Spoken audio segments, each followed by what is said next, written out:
বাংলাদেশ জাতীয়তাবাদী ছাত্র দল কেন্দ্রীয় সংসদের বিপ্লবী সাংগঠনিক সম্পাদক, ঢাকা বিশ্ববিদ্যালয়ের সাবেক সফল সদস্য সচিব, ঢাকা বিশ্ববিদ্যালয়ের মেধাবী শিক্ষার্থী জনাব আমানুল্লাহ আমানকে এ পর্যায়ে বক্তব্য রাখার জন্য বিনীত অনুরোধ করছি।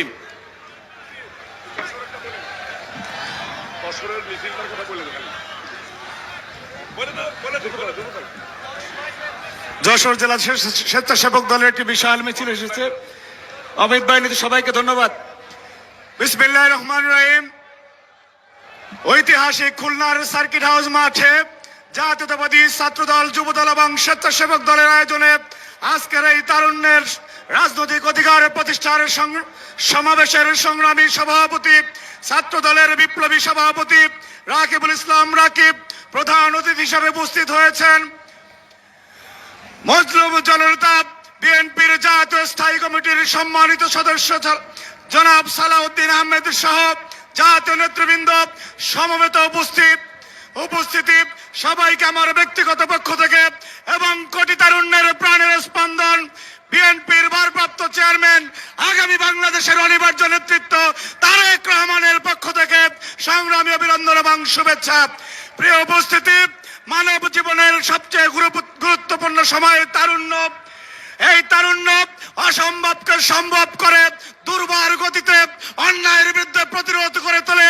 আমরা দেখেছি 2024-এ বাংলাদেশের অসীম সাহসী তরুণেরা যেই ফাঁসিবাদের বিরুদ্ধে রুখে দাঁড়িয়েছিল, সেই অসীম সাহসী যুবকদের অনুপ্রেরণা জুগিয়েছেন, শক্তি জুগিয়েছেন সহস্র মাইল দূর থেকে কোটি তারুণ্যের প্রাণের স্পন্দন বাংলাদেশের গণমানুষের নেতা তারেক রহমান। প্রিয় উপস্থিতি, আমরা দেখি আজকে 24-এর গণ অভ্যুত্থান পরবর্তী সময়ে বিভিন্ন ন্যারেটিভ তৈরি করা হয় যে তরুণরা অমুক তমুকের সাথে আছে, কিন্তু আমরা দেখতে পাচ্ছি চট্টগ্রামের প্লেগ্রাউন্ডে, খুলনার সার্কিট হাউসে বাংলাদেশের তরুণরা তারেক রহমানের সাথে রয়েছে, তারেক রহমানের সাথে রয়েছে এবং তারেক রহমানের নেতৃত্বেই 4,04,74,000 তরুণের বাংলাদেশ আগামীতে উন্নত বাংলাদেশে রূপান্তরিত হবে। সেই দিনের প্রত্যাশায় বক্তব্য শেষ করছি।